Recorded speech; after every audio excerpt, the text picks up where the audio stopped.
লাইলাতুল কদর, এই রাত্রে আল্লাহ তাআলা কোরআন নাজিল করছেন। লাইলাতুল কদরে এই রাত্রে আল্লাহ বিশেষ বিশেষ কাজের সমাধান করে দেন। সুবহানাল্লাহ। আপনি যদি কোরআনকে প্রশ্ন করেন, কোরআন তুমি কোথায় ছিলে, কোরআনের ভিতরেই কোরআন এই জবাব দিয়ে দেয়, আমি ছিলাম লাউহে মাহফুজ, ফি লাউহিম মাহফুজ। আপনার ভিতরে যদি এই কথা উদয় হয়, কোরআন তোমার নাম কি, কোরআন নিজেই তার পরিচয় দিয়ে দেয়, বাল হুয়া কুরআনুম মাজিদ। মাশাআল্লাহ, কত সুন্দর উত্তর।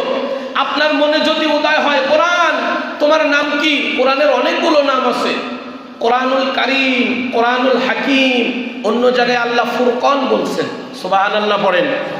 এই যে কোরআনুল শরীফ, এই কথা বলা নিয়ে অনেকেই দ্বিমত করে, যদিও তো বলা যাবে, কিন্তু কোরআনের শব্দ কি?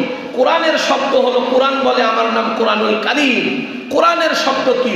কোরআন বলে আমার নাম কোরআনুল হাকিম। কোরআনের শব্দ কি? কোরআনের শব্দ হলো ফুরকান, আল ফারকু বাইনাল হক আল বাতিল। কোরআন এসেছে হক আর বাতিলের মধ্যে পার্থক্য করে দেওয়ার জন্য। বলেন সুবহানাল্লাহ। আপনি যদি কোরআনকে প্রশ্ন করেন, কোরআন বুঝলাম তোমার নাম কোরআন, তুমি লাউহে মাহফুজ ছিলে, তুমি কার পক্ষ থেকে এসেছো বলো দেখি। কোরআন নিজেই জবাব দিয়ে দেয়, আমি আল্লাহ রব্বুল আলামিন, তানজিলুম মির রব্বিল আলামিন। মহামান্বিত পরাক্রমশালী আল্লাহ, ওই আল্লাহ রবের পক্ষ থেকে আমি নাজিল হয়েছি। জোরে বলেন সুবহানাল্লাহ। আবার কোরআনকে যদি আপনি প্রশ্ন করেন, কোরআন বুঝলাম তুমি লাউহে মাহফুজে ছিলা, বুঝলাম তোমার নাম কোরআন, আমি এটা বুঝলাম তুমি আল্লাহর পক্ষ থেকে এসেছো। আচ্ছা তুমি বলো তো দেখি, তুমি কার মাধ্যমে এসেছো? এ কথাও কোরআন ডাক দিয়া বলে দেয়, আমি এসেছি রূহুল আমিন তথা জিবরিল আমিনের মাধ্যম দিয়ে। কোরআনকে যদি প্রশ্ন করা হয়, কোরআন তুমি কার উপরে নাজিল হয়েছো? কোরআন বলে দেয়, নুজিলা আলা মুহাম্মাদুর রাসূলুল্লাহ সাল্লাল্লাহু আলাইহি ওয়াসাল্লাম। আমি নাজিল হয়েছি মুহাম্মাদুর রাসূলুল্লাহ সাল্লাল্লাহু আলাইহি ওয়াসাল্লামের উপরে।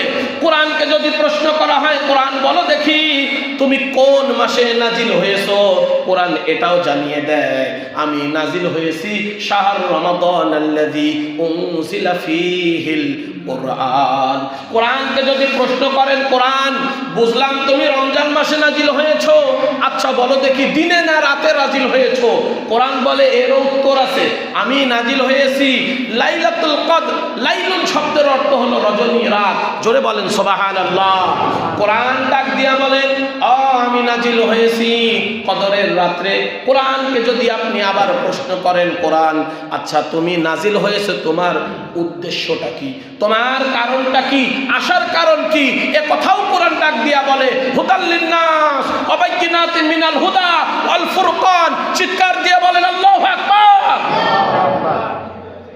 কোরআন ডাক দিয়ে বলে আমার আসার কারণ স্পষ্ট, হুদাল লিন্নাস, আমি এসেছি মানুষকে হিদায়াত দিতে।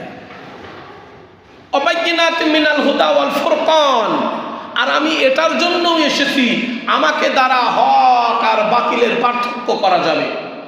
তাহলে কোরআন, কোরআনের নাম হলো কোরআনুল কারীম, কোরআনুল মাজিদ। কোরআন ছিল লাউহে মাহফুজ। কোরআন আল্লাহর পক্ষ থেকে এসেছেন, জিবরিলের মাধ্যম হয়ে এসেছেন, বিশ্ব নবীর উপরে এসেছেন, রমজান মাসে এসেছেন, রাতে এসেছেন, আর এসেছেন হলো হিদায়াতের জন্য। জোরে বলেন সুবহানাল্লাহ। ওই কোরআন